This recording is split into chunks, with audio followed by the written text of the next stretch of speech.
दोस्तों राम, श्याम और रमेश ऐसे तीन दोस्त थे। अब तीनों दोस्त ने 2019 में स्टॉक मार्केट में इन्वेस्ट करने का डिसाइड किया था और तीनों दोस्त ने मिलकर एनालिसिस की कि उन्हें कौन से स्टॉक्स बाय करनी चाहिए और उन्होंने सेम अमाउंट सेम स्टॉक्स में इन्वेस्ट करने के बारे में सोचा। अब उनके इन्वेस्टिंग जर्नी को 2 साल हो चुके थे और उन्होंने अपने रिटर्न्स को एक दूसरे के साथ कंपेयर किया तो उन तीनों के रिटर्न काफी अलग अलग थे। राम को अपने इन्वेस्टमेंट पे रिटर्न मिला था -5%, श्याम को 15% और रमेश को जो रिटर्न मिला था वो था 60%। अब रमेश ने ऐसा क्या किया था जिसकी वजह से उसे 60% रिटर्न मिला और राम श्याम ने ऐसी क्या गलती की, ये हम आज की वीडियो में देखने वाले हैं। अगर आपने रमेश की स्ट्रेटेजी को यूज किया तो आप भी स्टॉक मार्केट में काफी ज्यादा पैसे कमा सकते हो। दोस्तों अगर आप किसी को पूछोगे कि स्टॉक मार्केट क्रैश में हमें क्या करना चाहिए तो बहुत से लोग आपको कहेंगे कि मार्केट के बॉटम का वेट करो, जहाँ से मार्केट रिवर्स होने वाला है तब अपना पैसा इन्वेस्ट करो। लेकिन दोस्तों मैं आपको बता दूं कि इस दुनिया में कोई भी नहीं बता सकता कि स्टॉक मार्केट कहाँ तक गिर सकता है और कहाँ से रिवर्स हो सकता है। स्टॉक मार्केट के बड़े से बड़े इन्वेस्टर भी क्रैश को प्रिडिक्ट नहीं कर सकते, तो फिर हम जैसे कॉमन रिटेल इन्वेस्टर कैसे बॉटम को प्रिडिक्ट कर पाएंगे। लेकिन अगर आपने इसके कुछ रूल्स और स्ट्रेटेजीज को अप्लाई किया तो आप 90% लोगों से भी ज्यादा रिटर्न कमा सकते हो, जो कि मैंने आगे उसे 6 पॉइंट्स में एक्सप्लेन किया है। तो सबसे पहला पॉइंट ये है कि fearful when others are greedy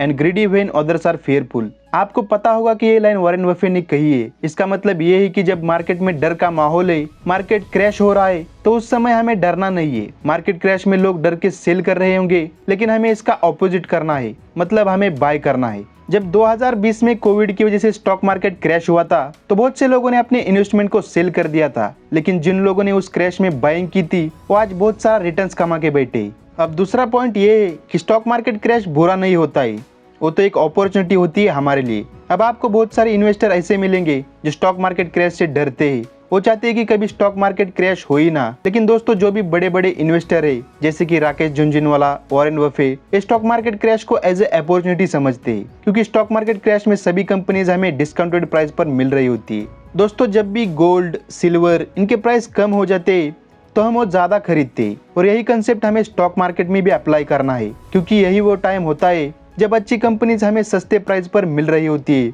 और जब मार्केट रिकवर करता है तो ये कंपनीज भी काफी तेजी से रिकवर हो जाती है। इसलिए स्टॉक मार्केट क्रैश को हमें एज अ अपॉर्चुनिटी लेना चाहिए। तीसरा पॉइंट है बाय हाई क्वालिटी स्टॉक्स। दोस्तों स्टॉक मार्केट क्रैश बहुत सी वजह से हो सकता है, जैसे कि वर्ल्ड वॉर, इन्फ्लेशन, कोविड या फिर कोई रिसेशन, तो इससे कई कंपनीज के बिजनेस पर असर हो सकता है। तो ऐसे में बहुत ही इंपॉर्टेंट हो जाता है कि आप सिर्फ और सिर्फ हाई क्वालिटी स्टॉक्स में इन्वेस्ट करें। अब यहाँ पर हाई क्वालिटी स्टॉक्स का मतलब ये है कि ऐसी कंपनी जिनका बिजनेस स्ट्रांग हो, जिनकी ब्रांडिंग अच्छी हो, अगर किसी वजह से उनकी बिजनेस से अच्छा प्रॉफिट नहीं हुआ या फिर कंपनी का कहीं लॉस हो गया तो भी वो कंपनी सर्वाइव कर सके और बाद में अपना प्रॉफिट इंक्रीज करे। जैसे कि हिंदुस्तान यूनिलीवर, इनका बिजनेस अच्छा है, इनके पास ब्रांडिंग पावर है और अगर इन्हें कोई लॉस भी होता है तो भी इसे रिकवर कर सकते हैं। अब ये कोई रिकमेंडेशन नहीं है, मैं सिर्फ एजुकेशन पर्पज के लिए एग्जाम्पल दे रहा हूँ। दोस्तों जब स्टॉक मार्केट नीचे जाता है तो हाई क्वालिटी स्टॉक्स भी नीचे जाते हैं, इनका भी प्राइस कम होता है, लेकिन बाद में मार्केट रिकवर हो जाने से ये कंपनीज भी बहुत जल्दी रिकवर हो जाती है। लेकिन जो कंपनीज का बिजनेस अच्छा नहीं होता है तो चांसेस है कि ऐसी कंपनीज के स्टॉक प्राइस फिर कभी ऊपर आए ही ना। इसलिए आपको सिर्फ और सिर्फ हाई क्वालिटी स्टॉक्स में इन्वेस्ट करना है और आपको वॉरेन बफेट की वो लाइन याद रखनी है, if you are not willing to own a stock for 10 years do not even think about owning it for 10 minutes। मतलब कि अगर आप किसी स्टॉक्स को 10 साल के लिए होल्ड नहीं कर सकते तो उसे 10 मिनट के लिए भी होल्ड मत करो। फोर्थ पॉइंट है कि do not take yearly results too seriously. आपको किसी भी स्टॉक्स के ईयरली रिजल्ट्स पर ज्यादा फोकस नहीं करना है। इंस्टेड ऑफ दिस आपको 4-5 साल के एवरेज रिजल्ट्स को देखना है, क्योंकि दोस्तों हो सकता है कि किसी अच्छे बिजनेस का 1 साल खराब रहा हो और ये भी हो सकता है कि किसी बुरी कंपनी का सिर्फ 1 साल अच्छा हो। जैसे कि कोविड में होटल और रेस्टोरेंट सेक्टर पूरी तरह बंद थे, उनके पूरे साल के रिजल्ट्स काफी खराब थे, प्रॉफिट्स, सेल्स सब कुछ डाउन हो चुके थे। तो अगर उन कंपनीज को कोई सिर्फ 1 साल 2020 के रिजल्ट को देखकर एनालाइज करेगा तो उसे वो कंपनी अच्छी नहीं लगेगी।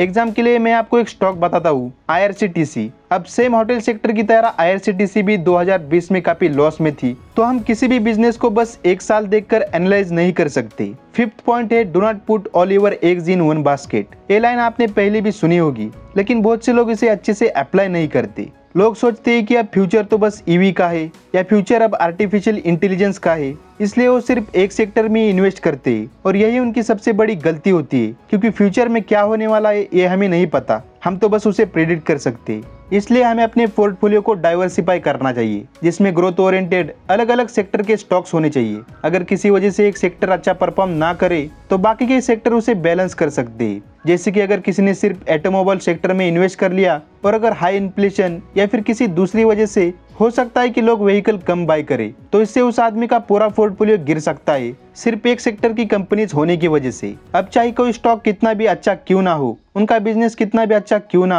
हो सकता है कि उस स्टॉक का फ्यूचर ग्रोथ बहुत अच्छा है, फिर भी आपको अपने पूरे पैसे सिर्फ एक स्टॉक में इन्वेस्ट नहीं करने, क्योंकि फ्यूचर किसी को पता नहीं। इसलिए सभी सेक्टर के थोड़े थोड़े स्टॉक्स अपने पोर्टफोलियो में होने चाहिए। अब लास्ट पॉइंट ये है कि stock market is a device for transferring money from the impatient to the patient. इसका मतलब ये है कि स्टॉक मार्केट एक ऐसा डिवाइस है जिससे पैसा ट्रांसफर होता है from impatient to the patient.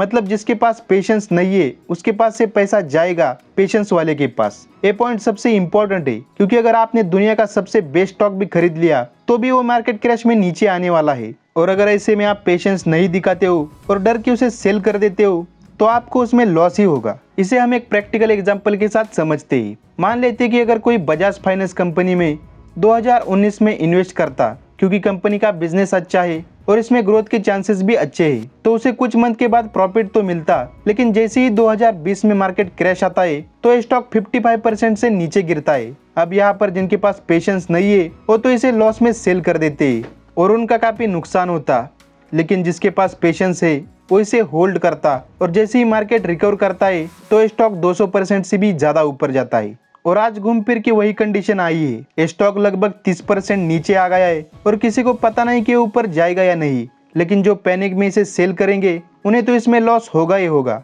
लेकिन जो इसे होल्ड करते उनके प्रॉफिट होने के चांसेस ज्यादा है, क्योंकि जितना ज्यादा देर के लिए आप किसी स्टॉक को होल्ड करते उतना ही आपका लॉस होने का चांस कम हो जाता है। अब ये भी कोई स्टॉक रिकमेंडेशन नहीं है, आप इसे बस एजुकेशनल पर्पज के लिए ले सकते हैं। और इसलिए एक बार वॉरेन बफेट से पूछा गया था कि किसी स्टॉक को होल्ड करने के लिए कौन सा बेस्ट टाइम होता है, मतलब कितने समय के लिए किसी स्टॉक को होल्ड करना चाहिए, तो वॉरेन बफेट ने कहा था forever is my favourite holding period. दोस्तों, वीडियो को एंड करने से पहले मैं आपको एक बात बता दूं कि स्टॉक मार्केट की हिस्ट्री 400 साल पुरानी है और इसमें मार्केट क्रैश हमेशा होता रहता है, तो ये कोई बड़ी बात नहीं है। जब भी मार्केट क्रैश हुआ है उसके कुछ ही टाइम बाद वो रिकवर भी हो जाता है। एग्जाम के लिए आप 2020 क्रैश को ही देख सकते हैं। तो बहुत से लोगों ने अभी भी इन्वेस्टिंग स्टार्ट की होगी और तब से मार्केट गिर ही रहा है, तो इससे आपको डरने की जरूरत नहीं है। ये मार्केट क्रैश होता रहेगा, इससे आपको डरने के बजाय यहाँ पर अपना पैसा इन्वेस्ट करना है और जब मार्केट रिकवर होगा तो आपको बहुत ज्यादा प्रॉफिट होगा। आई होप कि आपको इस वीडियो से कुछ सीखने को जरूर मिला होगा। अगर आपको वीडियो अच्छा लगा तो इसे लाइक कीजिए और अगर आप चैनल पर नए हो तो इसे सब्सक्राइब करना ना भूले। तो मिलते हैं नेक्स्ट वीडियो में। Finally thanks for watching.